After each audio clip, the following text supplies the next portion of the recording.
Bom, falamos de alimentação, agora falamos de saúde, da campanha do Outubro Rosa. Uma pesquisa do Instituto Nacional de Câncer aponta que 66% dos casos de câncer de mama são diagnosticados, detectados aí pelas próprias mulheres, que veem os primeiros sinais da doença. Por isso é tão importante que todas tenham informações sobre o mal. E para conversar com a gente, então, esclarecer as dúvidas sobre isso e sobre a campanha também Outubro Rosa, além das prevenções dessa doença, a gente recebe aqui ao vivo a médica mastologista, que é do Hospital Pérola Byton, referência nesse tipo de tratamento, Ana Luísa Faria. Doutora Ana, um prazer recebê-la. Prazer, boa tarde a vocês. Seja mais uma vez bem-vinda aqui, doutora. Obrigada. Olha, nós temos aí a pesquisa, então, do INCA, né, o Instituto Nacional do Câncer, que apontou aí 66% das mulheres que conseguem diagnosticar que alguma coisa não vai bem, o câncer de mama. Daí, então, a importância do autoexame? Sim, nós estamos até com uma campanha dentro do Pérola Byton, na qual nós navegamos pelo Brasil todo, em algumas capitais, justamente para falar da importância disso, porque o que chega para a gente é que, apesar de sugerir que o rastreamento mamográfico devesse detectar aqui no Brasil, a realidade das brasileiras é diferente. São elas que acham os exames, fazendo um exame da mama, acham os tumores e procuram o hospital.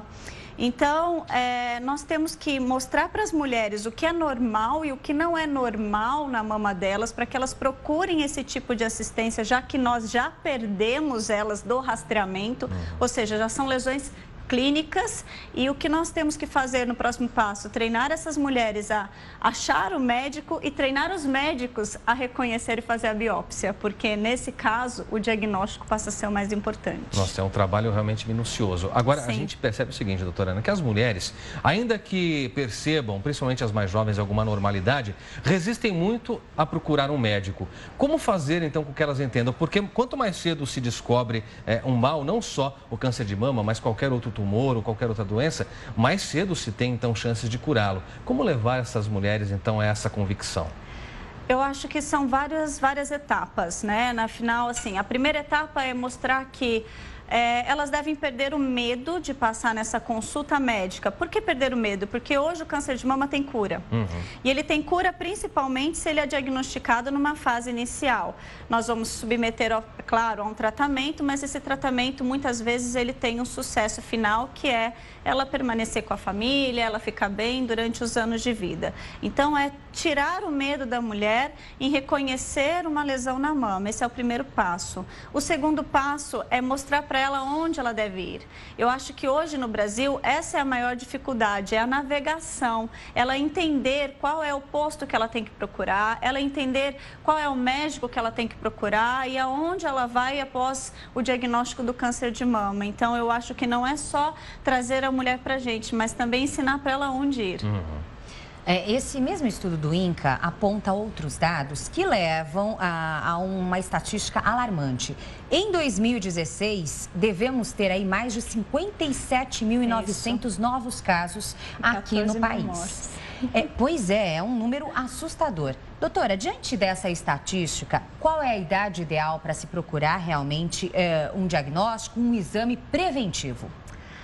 O Ministério nosso da Saúde, ele recomenda que se faça mamografia a partir dos 50 anos, porque é onde a gente tem a maior incidência de câncer de mama. Mas as mulheres a partir dos 40 já podem discutir o risco e benefício com o próprio médico. Por quê? Aos 40, sim, nós podemos já ter um aumento da incidência do câncer de mama, mas provavelmente muitas mulheres farão a mamografia desnecessária. Então, o que a gente tem que colocar? O peso do risco e o benefício de se fazer mais exames, de se fazer mais procedimentos, mais biópsias. Então, não é errado, a nossa Sociedade Brasileira de Mastologia recomenda a partir dos 40. Na sociedade americana, por exemplo, eles colocam entre os 40 e 45 discutir a indicação com o seu médico. A partir dos 45, 50, ninguém discute. Uma mulher aos 50 anos, ela deve iniciar o rastreamento mamográfico. Doutora, eu percebo muito isso e talvez a senhora como... Você, né? Não senhora. Como alguém mais experiente, talvez possa dizer se é isso mesmo. Me parece que a resistência das mulheres em buscar um diagnóstico e um tratamento tem muito a ver com aquela questão do tratamento, principalmente a quimioterapia que que vai trazer uma imunidade mais baixa, vai refletir na queda de cabelo e isso mexe muito com a mulher por causa da autoestima. Temos tratamentos mais avançados hoje que talvez tragam menos, digamos assim, desconforto às mulheres. Em que passo nós estamos em relação aos tratamentos? Estamos no passo que nós deveríamos tentar o diagnóstico precoce. Se o diagnóstico fosse precoce, realmente não fosse uma lesão palpável, fosse uma lesão detectada na mamografia com poucos centímetros, muitas vezes essas mulheres seriam poupadas da quimioterapia. A partir do momento que nós temos um diagnóstico mais avançado de tumores com centímetros, 3, 4 centímetros, gânglios embaixo do braço envolvidos, que geralmente é essa realidade que acaba chegando para a gente, a quimioterapia proporciona um aumento de sobrevida, ou seja, aumento de chance de sobreviver ao câncer em mais de 30% das mulheres. Então, eu tenho que levar a quimioterapia em consideração, o que eu sei que é um grande temor para a maioria das mulheres. E por que a queda do cabelo? Porque não só é a perda da feminilidade, mas suponhamos que quando uma mulher ela perde o cabelo, quando ela vai no supermercado, todo mundo sabe que ela está com câncer. Quando ela vai na manicure, todo mundo sabe.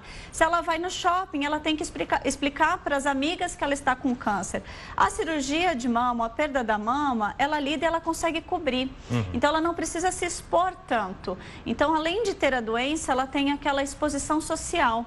Então, é por isso que o cabelo reflete tanto na dor e no sentimento dessas mulheres. Agora, é importante destacar, né? Você acha que tem base para falar muito sobre isso, porque quando cortou o cabelo, a Lid fez doação do cabelo, você acompanhou aqui, justamente para uma instituição que prepara perucas para as mulheres que enfrentam essa situação. Então, existem saídas, né? Existem saídas para tentar ajudar as mulheres a passarem por esse momento difícil, né? A ONG Rapunzel Solidária, que é quem participou aqui com a gente na ocasião, faz um trabalho belíssimo, justamente para amparar as mulheres que ficam com a autoestima realmente balançada nesse período tão frágil. E por falar em autoestima balançada, prevenção, doutora Ana, nós tivemos aí o caso que teve muita repercussão da atriz Angelina Jolie, que fez o processo de mastectomia preventiva, né? Ela retirou aí então as mamas como uma forma de prevenção.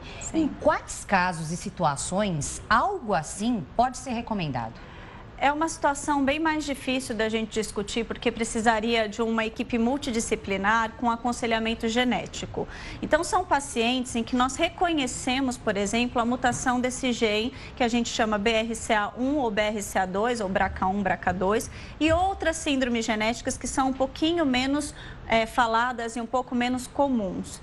Por quê? Porque, querendo ou não, a mastectomia é uma mutilação para a mulher. Então, mesmo a própria Angelina Jolie, ela colocou que foi uma decisão muito difícil de ser tomada. Nesses casos de mutação genética do BRCA, nós vamos ter até 80% de risco de desenvolver o câncer de mama ao longo da vida. Esse número é bem diferente da população geral. Uma mulher, ela tem ao longo da vida um risco de 12 a 15% de desenvolver câncer de mama pelo fato de ser mulher e ir envelhecendo. Uma mulher mutada chega até 80%, então é um número muito alto. Nessa situação, vale a pena a gente discutir realmente a mastectomia profilática bilateral. Nas mulheres que não sabem desse histórico familiar de mutação, isso tem que ser avaliado com muito cuidado, porque não deixa de ser uma cirurgia no qual há uma mutilação.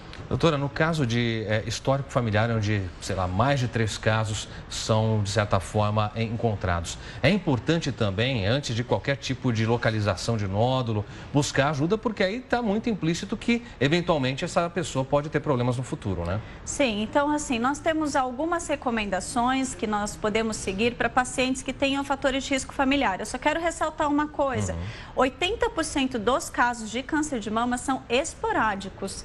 A paciente fala, mas eu não tenho ninguém na minha família.